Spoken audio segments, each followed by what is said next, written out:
کہانی کی طرف نہیں گیا. یقین جانیے آپ کی مرضی آئے بندے لے لیں، نہ جائے نہیں.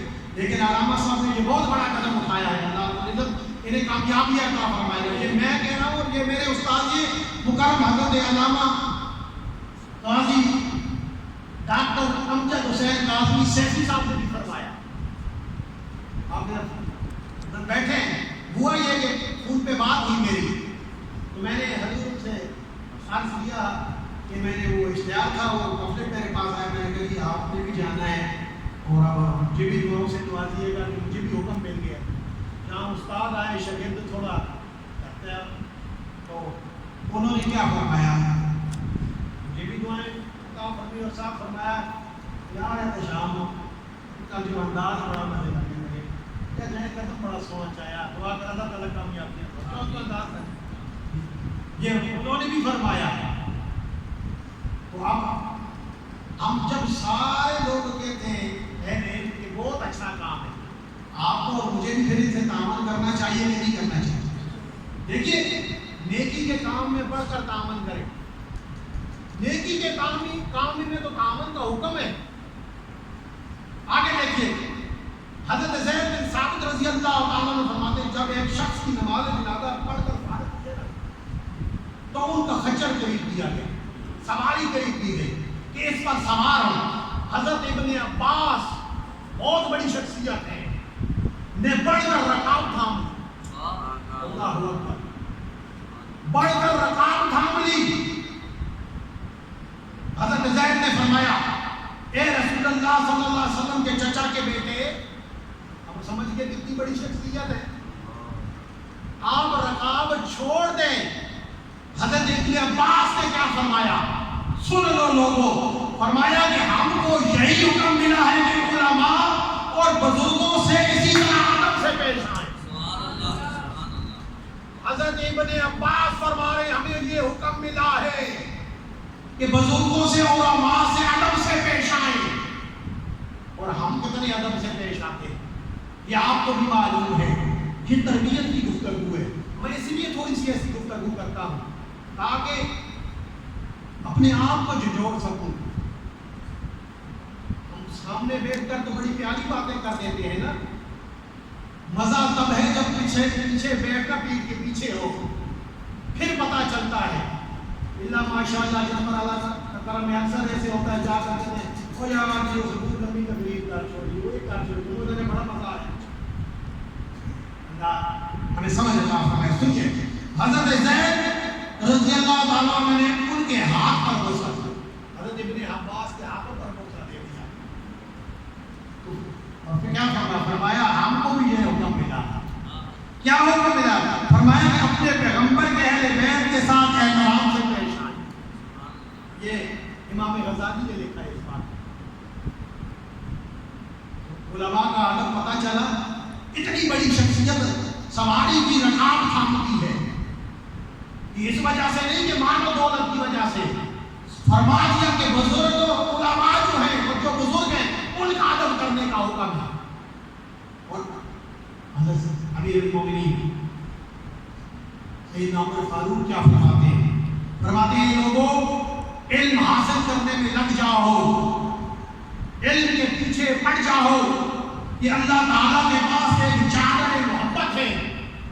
جو شخص علم کا طالب ہوتا ہے اللہ تعالیٰ اس کو چادر اڑاتا ہے. پھر اگر وہ شخص گناہ کرتا ہے تو اللہ تعالیٰ اپنی رضا جوئی کا کوئی کام اس سے کرا لیتا ہے. کوئی رضا جوئی کا کوئی ایسا گناہ کر لے اللہ رب العزت سے اسے اپنی رضا کا کوئی کام کرا لیتا ہے. دوبارہ خطا کرتا ہے دوبارہ کوئی کام کروا لیتا ہے. تیسری بات یہ سلسلہ چلتا ہے اور یہ اس لیے حضرت عمر فرماتے ہیں اس لیے کہ وہ چادر اس سے نہ چھوٹ جائے، وہ محبت والی چادر نہ چھن جائے. فرماتے ہیں اگر چاہے اس کا گناہ بڑھتے بڑھتے موت تک پہنچ جائے. حضرت سیدنا ابو بکر صدیق رضی اللہ تعالیٰ عنہ کیا فرماتے ہیں آپ کا ارشاد ہے کہ علم کے سبب کسی نے خدائی کا دعویٰ نہیں کیا، مال کی وجہ سے ضرور خدائی کا دعویٰ کیا. علم کی وجہ پتہ چل گئی بادشاہی کا دعویٰ نہیں کیا. اگر فرعون کو دیکھو تو مال والا تھا، لوط کو دیکھو، شداد کو دیکھو تو مال والے تھے یہ لوگ. علم والوں میں عاجزی آ جاتی ہے، رب سے ڈرتے ہیں. فرمایا حضرت عمر نے قرآن کی تعلیمات کو سمجھو، کیونکہ وہ علم کا سرچشمہ ہے اور دلوں کی بہار ہے. ہم دل لے کر بیٹھے ہیں، یہ دل ٹوٹا ہوا ہے. ارے دلوں کو کہاں توڑا ہوا ہے، کہاں بھٹک رہے ہو؟ آؤ پھر کے دین کی طرف آ جاؤ، دین کی طرف آ جاؤ.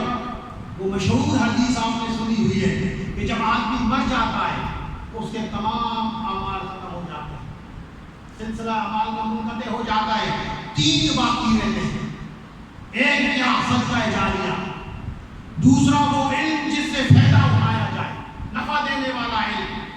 اور تیسرا نیک اولاد جو اس کے حق میں دعائیں خیر کرے. مسلم شریف میں. ٹھیک ہے جی. اب یہ حدیث آ گئی آپ کے سامنے جس کا مفہوم میں نے رکھا. اب دینی مدارس میں آ جاؤ. کس تعلیم کا کسی کا انکار ہی نہیں ہو، لیکن میں اب دینی مدارس کی بات کرتا ہوں کہ ایک مدرسہ میں بیٹھے ہیں. صدقہ جاریہ کیا ہے؟ علماء سے پوچھ لیجیے. کوئی اچھا کام کر گیا، کوئی مدرسہ بنوا گیا، مدرسے میں کچھ چیزیں دے گیا، کتابیں دے گیا، جب تک پڑھی جاتی ہے. کیوں حضور والا مدرسے کی عمارت بنوا گیا، طالب علم اس کے سائے میں بیٹھیں گے، کام چلتا رہے گا.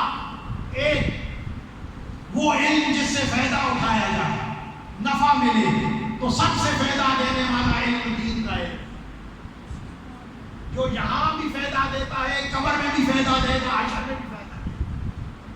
اور اس علم حاصل کرنے والے کی شان کیا ہے وہ پیچھے آپ سننا ہے. جو علماء کی شان ہے وہ بھی تو کبھی طالب علم رہے ہیں نا، پھر وہ بڑھتے بڑھتے کہاں شان پہنچ جاتی ہے. تو وہ علم بھی مدرسے سے حاصل ہوتا ہے. اور تیسری بات، نیک اولاد. اولاد کیوں بگڑ جاتی ہے؟ جب اسے دین سے دور کر دیتے ہیں. سب کچھ پڑھاتے ہیں، قرآن سے وہ دور لے جاتے ہیں. حقیقت ہے میرے جیسے نالائق رمضان میں قرآن کھولتے ہیں، وہ بھی پہلے 5 دن یہاں. آپ کے ہاں مجھے پتہ نہیں، میرے یہاں کی مسجد میں ایک اس طرف نہیں بیٹھتے، منہ ادھر کرتے ہیں، کیونکہ ادھر والے پھر ادھر منہ کرتے ہیں، اتنے بڑھ جاتے ہیں. 5 دن کے بعد کہاں چلے جاتے ہیں؟